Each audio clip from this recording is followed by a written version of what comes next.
BN Banswara news channel पर आज भारत आदिवासी party के राष्ट्रीय प्रवक्ता मोहम्मद लाला एवं मीडिया प्रभारी अजीज खान पठान का स्वागत है। तो लोकसभा चुनाव शांति के साथ बांसवाड़ा में संपन्न हो चुका है, इस पर आप क्या कहेंगे जन आभार हेतु? मैं पहले तो आपके चैनल के माध्यम से सभी मतदाताओं का आभार व्यक्त करता हूं कि ऐसे समय पर अच्छी तरीके से मतदान करके और अपना एक शांतिपूर्ण मतदान पूरा किया। और मैं जिला प्रशासन, पुलिस प्रशासन सभी का शुक्रगुजार हूँ। बिना किसी कोताहल के इन्होंने मतदान करवाया और लोगों में इस बार मतदाताओं में भी जागरूकता थी। उसको देखते हुए मैं मतदाताओं का तहे दिल से शुक्रिया और आभार व्यक्त करता हूँ। तो बांसवाड़ा डूंगरपुर लोकसभा सीट पर देश भर में सभी की नजर है, क्योंकि यह एक तरफ भाजपा मोदी एवं कद्दावर नेता महेंद्र सिंह मालविया के सामने चुनौती है, तो भारत आदिवासी पार्टी के राजकुमार दूसरी ओर है, और दूसरा क्या कि मतदान प्रतिशत भी बड़ा है। तो क्या भारत आदिवासी पार्टियों को इससे फायदा पहुंचेगा? जी जी, देखिए ऐसा है कि हमारे सामने कौन है ये हमने इस पे ज्यादा गौर नहीं किया। हमें तो बस हमारे जो मतदाता थे उनको जागरूक किया और हमारे प्रचार इस तरह से किया कि हमने घर घर प्रचार किया।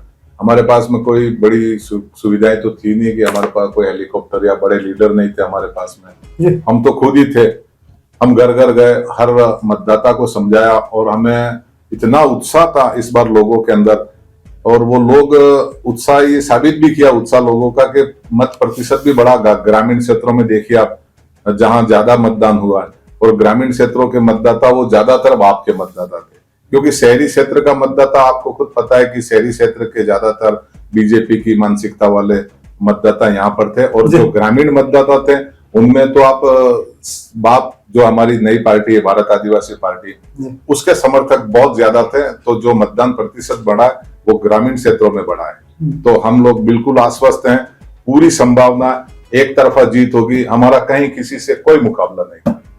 तो भारत आदिवासी पार्टी को कांग्रेस पार्टी का साथ मिला है, खासकर पूर्व मंत्री अर्जुन सिंह बामणिया एवं उनके पुत्र। तो क्या लगता है आपको, फायदा पहुंचेगा भारत आदिवासी पार्टी को? कहीं ना कहीं बहुत फायदा पहुंचेगा हमें। हम ये कहेंगे कि हमें सिर्फ बामणिया जी का ही साथ नहीं मिला, हमें रमीला मैडम का भी साथ मिला, उनके सुपुत्र का भी साथ मिला, हमें डूंगरपुर जिले से भगोरा जी का साथ मिला, लगभग पूरी कांग्रेस का हमें साथ मिला है। और इसीलिए तो हम बार बार कहते हैं कि हम एक तरफा जीत रहे हैं, हमारी जीत एक तरफा है, कोई शक की बात ही नहीं है, कोई शंका की बात नहीं है। 100% मतलब आप जीत का परचम लहराएं। बिल्कुल 100% जीत हमारी ही होगी और एक तरफा होगी। एक तरफ हेलीकॉप्टर से सभाएं हो रही थी और दूसरी तरफ भारत आदिवासी पार्टी की साधारण सभाएं हो रही थी, तो क्या लगता है आपको इस बारे में कहने की जनता पर कोई असर होगा? असर के बारे में तो बात यह है कि इंसान को हेलीकॉप्टर, हवाई जहाज या किसी जहाज को दिखा करके बेला फुसलाया नहीं जाता, क्योंकि इंसान के दिमाग में जो आदमी अच्छा होगा, जो पार्टी क्षेत्र में विकास करेगी, जो सबका साथ सबका विकास की बात करेगी, उनको ही मतदान करेंगे। ये आजकल के लोगों में जागरूकता है और वो मत वही देंगे जहां पे उनको अच्छा लगेगा। अच्छा, आप तो चुनाव के समय ग्रामीण और शहरी क्षेत्रों में दोनों जगह पर बिल्कुल एक जागरूक पदाधिकारी की तरह घूम रहे थे, तो क्या लग रहा है आपको?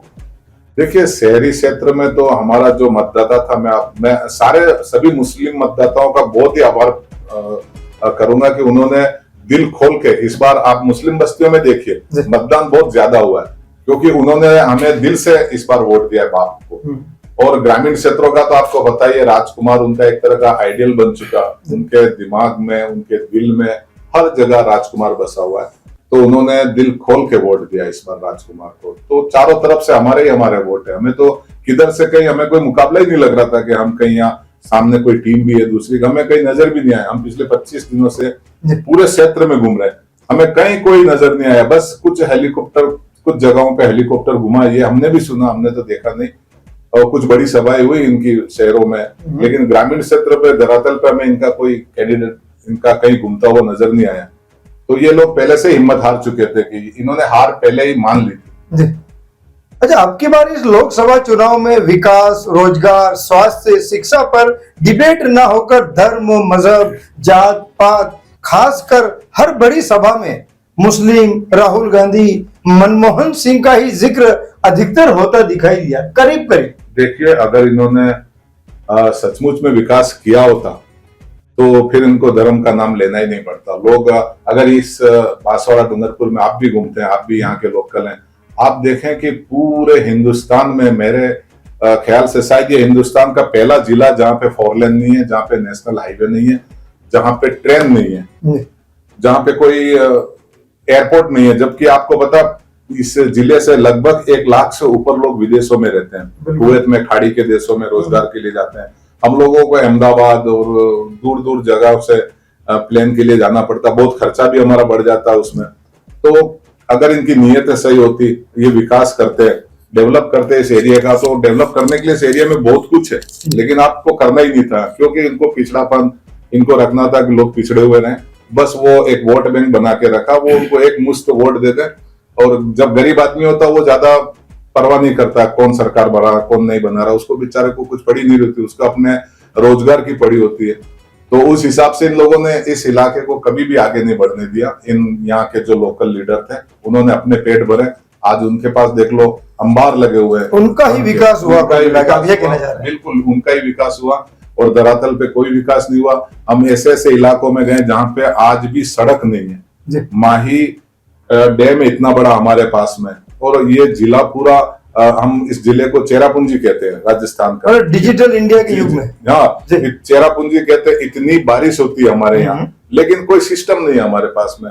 लोग आज भी प्यासे मर रहे हैं, कोई पानी का सिस्टम नहीं, कोई खेती बाड़ी का सिस्टम नहीं, किसी के पास में कुछ भी नहीं है। मतलब कुल मिला के किसानों के प्रति जो फायदे की योजना होनी चाहिए, वो कहीं शायद लाभ किसानों को नहीं पहुंच पाया। किसान ये हालत हो चुकी है। मैं भी एक किसान हूँ, मैं भी गांव में रहता हूँ, मैं भी एक किसान हूँ। किसानों की हालत हो चुकी है कि हम लोग किसानी अब छोड़ देना चाहते हैं, तंग आ चुके हैं। हम किसानी में क्या फायदा, कुछ भी नहीं होता है। क्योंकि हमारे यहाँ पास में चाचा कोटा गाँव है, उसके चारों ओर पानी है, मगर किसान को खेती के लिए पानी 12 महीने उपलब्ध नहीं है। मतलब कहीं ना कहीं ये कहा जा रहा है, और किसान भी वाकई कहते हैं कि कुएं के पास रहकर इंसान प्यासा है, यानी वो आदिवासी किसान। इसका कारण ही मैं बता रहा हूँ ना आपको बार बार की, ये इलाका जो पिछड़ेपन का कारण ही आदिवासी इलाका ही है। अगर ये इलाका आदिवासी नहीं होता और किसी और तरह का इलाका होता, स्वर्ण जैसे गंगानगर, आप रेगिस्तान में आपने चारों तरफ हरा भरा बना दिया गंगानगर सिर्फ एक कैनाल से, ठीक है। और दूसरे आप डिस्ट्रिक्ट देख लीजिए, बीकानेर देख लीजिए, हनुमानगढ़ को देख लीजिए, आप कोटापुंदी को देख लीजिए, तो ये सबसे ज्यादा पानी तो हमारे पास में।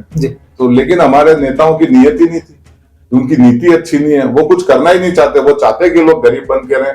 अगर यहाँ डेवलप कर देंगे तो फिर लोग समझदार हो जाएंगे, पढ़े लिखे हो जाएंगे, लोग पैसे वाले हो जाएंगे। तो इनको जब चुनाव का वक्त आता है, ये पैसे बांटते हैं, उनके पैसे लेगा कौन। अच्छा, अभी आपने बताया कि वागड़ क्षेत्र के अधिकतर लोग रोजगार हेतु विदेशों में, खासकर खाड़ी देशों में, और आपको पूरा विश्वास है कि भारत आदिवासी पार्टी का परचम लहराएगा। लेकिन एक गंभीर समस्या भी होती है कि क्या वो मुद्दा आप उठाएंगे कि जो खाड़ी देशों से जब लोग वापस आते हैं तो उन्हें एयरपोर्ट पे परेशान किया जाता है, उनकी चेकिंग की जाती है। तो इस मुद्दे को भी आप क्या उठाने की कोशिश करेंगे संसद भवन में? देखिए, मुद्दे इतने मुद्दे हैं कि हम लोग तो, हमारे तो सारे जन्मों के मुद्दे, हमारे पास तो बहुत सारे मुद्दे, तो मुद्दे ही हमारे पास में। उसके अलावा तो डेवलप तो है ही नहीं कुछ भी। लेकिन ये भी एक मुख्य मुद्दे में अगर आता है तो चाहेंगे कि यहाँ पे एयरपोर्ट बने हमारे डिस्ट्रिक्ट में। जब हमारे यहाँ के 1 लाख से ऊपर लोग खाड़ी देशों में रहते हैं, अहमदाबाद के एयरपोर्ट पे आप जिसको भी देखोगे नहीं, उस प्लेन के अंदर 4-5 फ्लाइट चलती है। राजस्थानी यात्रा आपको बांसवाड़ा डूंगरपुर के लोग, वागड़ क्षेत्र के सब वागड़ क्षेत्र के लोग होते हैं, आने वाला जाने वाला। तो हमें डबल, एक तो यहाँ से अहमदाबाद जाने के लिए 300 किलोमीटर जाना पड़ता है, उसके बाद में वहां से उनकी मनमानी चलती है एयरपोर्टों पे, तो हमें परेशान होना पड़ता है। अगर हमारे पास में एयरपोर्ट हो, तो हम लोकल एयरपोर्ट हो, तो हम लोग कितनी आसानी हो जाती है। तलवाड़ा का एयरपोर्ट बरसों से पड़ा हुआ, खंडर बना दिया इन्होंने। तो मेरा कहने का तात्पर्य आपसे यही था कि अगर राजकुमार रोज जी चुनाव जीत जाते हैं तो क्या आप उनसे कहेंगे कि इस मुद्दे को भी रखा जाए, इस गंभीर समस्या को भी रखा जाए कि हमारे वागड़ के जो युवा है रोजगार है तो विदेशों में जा रहे हैं और वहां से वो मेहनत मजदूरी करके विदेशी मुद्रा का भंडार भी बढ़ाते हैं और उनको पासपोर्ट में भी दिक्कत आती है, वहां से जब कोई वो सामान इलेक्ट्रॉनिक लाते हैं उसमें भी दिक्कत आती है। तो इस मुद्दे को क्या आप गंभीर मानते हैं? देखिए, मुद्दा तो गंभीर है और बहुत सारे मुद्दे और भी गंभीर है, और आपने जो बताया ना कि वहां से हम लोग पैसा कमा के लाते हैं, विदेशी मुद्रा का भंडार बढ़ा है। तो आपको मैं एक बात बता दूं, बांसवाड़ा जिले के जो रोडों पे जो गांव हैं, जहां से ज्यादातर लोग कुएं थे, आप उन गांवों को देखो और एक वो गांव जाके देखिए जो आदिवासियों के गांव है, जो अभी भी झोपड़ों में रहते हैं। ये बहुत शर्म की बात है इन नेता लोगों के लिए।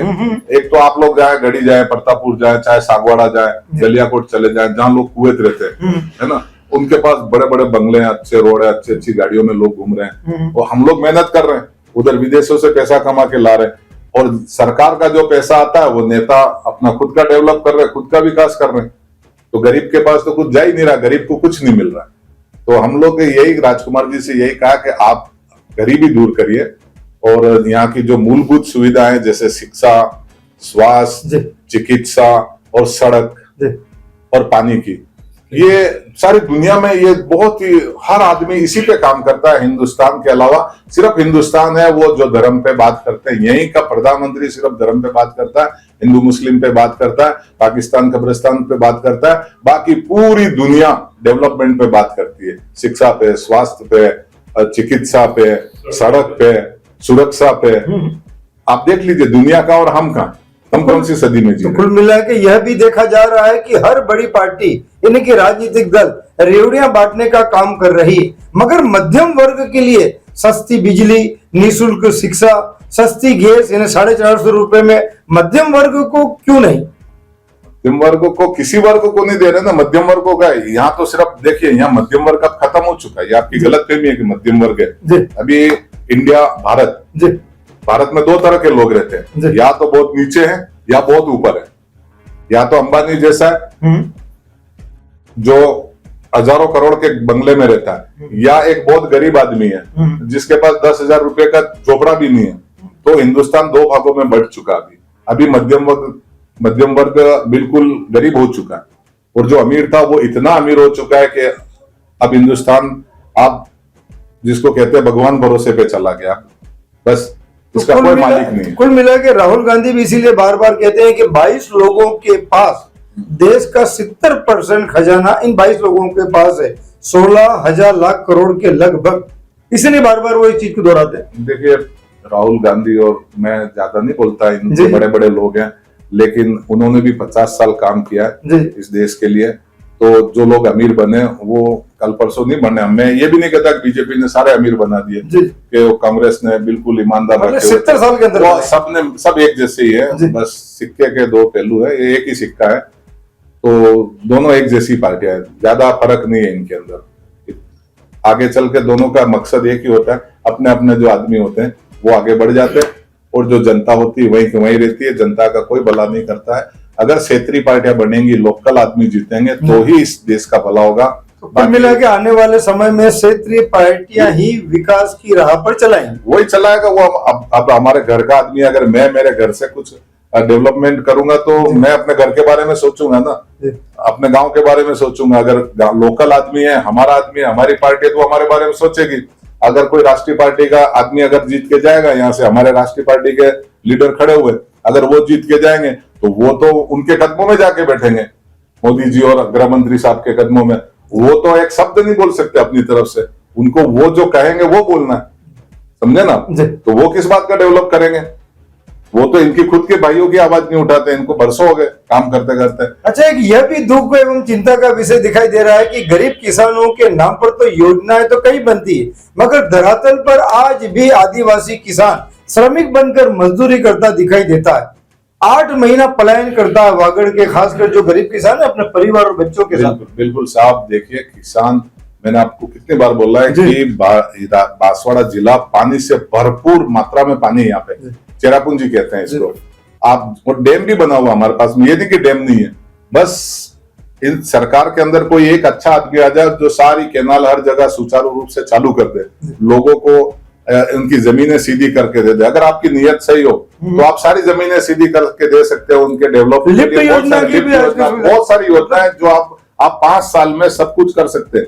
आप तो आपने देखा नहीं, मोदी जी यहाँ पे आए तो मोदी जी मंच से कह के चले गए कि मैं 5 साल तक और आपको 5-5 किलो गेहूं दूंगा। यानी वो साबित करना चाहते हैं कि मैं तुम्हें गरीब ही रहने दूंगा। मतलब किसान को अगर मतलब उसी का अन्न अगर 5 किलो बांटा जाए तो क्या लगता है, कहीं ना कहीं चिंताजनक विषय नहीं? बहुत चिंता। जो अन्नदाता है ना, आज उसी को, इस देश का अन्नदाता आदिवासी किसान है, बिल्कुल, लेकिन उसी को 5 किलो गेहूं अगर निःशुल्क सरकार बांटती है तो ये शर्म की बात है ना।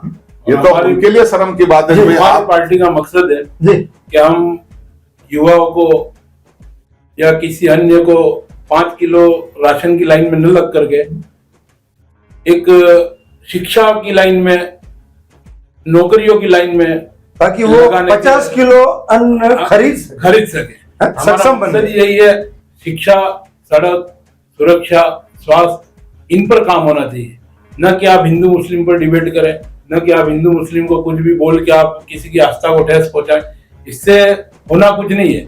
बस लोग भ्रमित होंगे और पढ़े लिखे लोग हैं वो बिल्कुल भी इस बातों पर ध्यान न देंगे। इसलिए आप सभी से गुजारिश है कि भारत आदिवासी पार्टी का जो मकसद है वो स्वास्थ्य, शिक्षा और सड़क और रोजगार पर है, न कि किसानों के कोई लाइन में लगा के 5 किलो राशन देना। ये हमारे लिए शर्मनाक बात है कि आप उन्हीं किसानों को 5 किलो अनाज दे रहे हो जो देश का अन्नदाता है। हमारा मकसद शिक्षा देना है, जिससे वो आगे बढ़ेंगे और अपना खुद ही स्वयं खरीद लेंगे। तो कुल मिला के आपको बिल्कुल पूरा विश्वास है कि बांसवाड़ा डूंगरपुर लोकसभा सीट पर भारत आदिवासी पार्टी का ही परचम लहराया जाएगा? हो गई जीत, मान लो। आप तो लहराएगा क्या, लहरा चुका है। बच्चा वोट कर चुका है राजकुमार के नाम पे। वोट 4 तारीख को जब गिनती होगी तो आप देखना, स्टार्टिंग से जो बढ़त रहेगी ना वो अंत तक रहेगी और बढ़ती ही जाएगी। कम होने का नाम कभी भी नहीं लेगी और एक तरफा जीत जाएंगे। और हमने पहले भी बोला है कि हम 5 लाख वोटों से जीत रहे हैं और जीत जाएंगे 5 लाख। और हम आप एक बात और, हम उदयपुर वाली सीट भी जीत रहे हैं। अगर कोई किसी को गलत फहमी है कि वहां पे कलेक्टर साहब खड़े और एक कमिश्नर साहब खड़े, तो वो साहब हैं, दोनों साहब हार रहे हैं। और हमारा घर का लड़का है प्रकाश, वो जीत रहा है, गारंटी से जीत रहा है। दोनों सीटें हमारी है। और अभी हम रतलाम में प्रचार करके आए, शिवगढ़ में अभी हमारी सभा थी। अच्छा, हम रतलाम से ही आ रहे हैं। अभी आप एमपी के प्रचार प्रसार में लगे हैं, तो वहाँ का माहौल क्या है? बहुत जबरदस्त माहौल। वहाँ पे इतनी अपार जन समूह था। हम वहाँ पे अभी हम मीडिया प्रभारी साहब और हम दोनों वहीं पे सभा के अंदर वहाँ पे 7,000 लोग के तकरीबन लोग थे वहाँ पे। तो हम दोनों वहीं पे थे, अभी वहीं से आ रहे हैं। और वहाँ का माहौल भी बहुत जबरदस्त है। उन लोगों ने बांसवाड़ा की सीट से उन लोगों ने बहुत कुछ सीख लिया। उन लोगों का बांसवाड़ा वाला ने बहुत तरक्की कर ली। वो हमारा हवाला दे रहे वहां कि बांसवाड़ा वाले तो बिल्कुल जीत गए। हमने उनको आश्वस्त किया कि हम बांसवाड़ा नहीं जीत रहे, हम उदयपुर भी जीत रहे हैं। आप सिर्फ रतलाम झाबुआ की सीट जीत लो, इधर से दाऊद वाली सीट जीत जाएंगे। आप एक सीट पे भरोसे मत रहना, हम लोग 5-6 सीटें जीत रहे इस इलाके की। और बाप पार्टी का परचम इस पूरे आदिवासी इस भील प्रदेश के अंदर सिर्फ बाप का परचम ही लहराएगा। और आपके चैनल के माध्यम से एक बात और कहना चाहूंगा कि डूंगरपुर बांसवाड़ा लोकसभा चुनाव में न कि बस माइनॉरिटी या एसटी समाज ने काम किया है, इसमें general, OBC, SC, ST, minority, इन सभी भाइयों ने कंधा से कंधा मिलाकर सपोर्ट किया है। और इंशाल्लाह वक्त आने पर 4 तारीख को पता चलेगा कि राजकुमार जी आगे बढ़ेंगे और दिल्ली तक पहुंचेंगे। चलो, बीएन बांसवाड़ा न्यूज चैनल की ओर से भी अगर ऐसा हो तो आपको बेस्ट ऑफ गुड लक। शुक्रिया आपका, बहुत बहुत शुक्रिया। जय जोहार, जोहार सलाम, जय भील प्रदेश, जोहार सलाम। बीएन बांसवाड़ा न्यूज चैनल को सब्सक्राइब कर लाइक और शेयर भी करते रहें। साथ ही हमारे Facebook page, Twitter, Instagram, Telegram, WhatsApp news channel को फॉलो कर